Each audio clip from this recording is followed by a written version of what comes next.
suis inspecteur de la jeunesse et des sports. C'est un concours que j'ai passé il y a maintenant près de 30 ans. Waouh, ça date. Effectivement, c'était en 1993. Et je suis rentré en service déconcentré de l'État, donc dans une direction départementale jeunesse et sport, dans les Ardennes pour commencer. Après, j'étais en Lorraine et ensuite je suis revenu sur la Normandie et là plus récemment, depuis 2017, sur la Bretagne.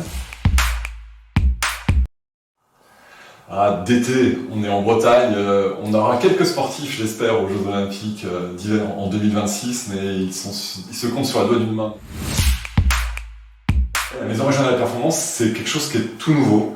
C'est quelque chose qui a été créé suite à la mise en place de l'Agence nationale du sport qui, en 2019, donc, se met en place avec cette envie de davantage partager la gouvernance du sport en France et d'associer davantage les fédérations, les collectivités territoriales, les entreprises, aujourd'hui à la politique sportive nationale.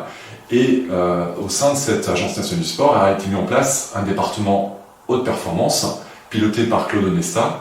Une des solutions qui lui a semblé importante de mettre en place, c'était la mise en place de services de proximité dans les régions qui puissent agir directement auprès des sportifs et des entraîneurs. Et donc il a appelé ça les maisons régionales de la performance. De grands champions, c'est difficile de choisir. Allez, peut-être Teddy Riner, j'ai été judoka par le passé.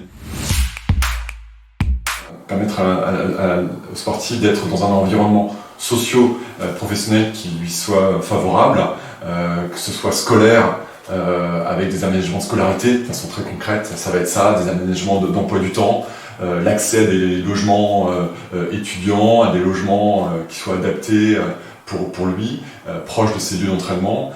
Ça va être voilà, plein de petites choses en fait qui dans un quotidien vont pouvoir l'aider. S'il est scolaire ou étudiant. S'il est salarié, ça va être aussi de discuter avec son employeur sur la façon dont il peut se libérer pour s'entraîner, souvent 2 fois par jour, partir en stage avec les équipes de France, partir sur les compétitions internationales. Anneau olympique, j'aime bien la représentation des 5 continents. Ouais, alors forcément, je vais moi être attiré vers les épreuves dans lesquelles il y a des Bretons qui vont être présents. Aujourd'hui, il y a 70 Bretons qui se préparent sur les Jeux. On espère qu'ils seront un maximum à se qualifier. En tout cas, on fait tout pour leur permettre de se qualifier. Et évidemment, ma programmation sur ces Jeux ira vers les disciplines où ces Bretons seront présents et en espérant pouvoir les voir réussir.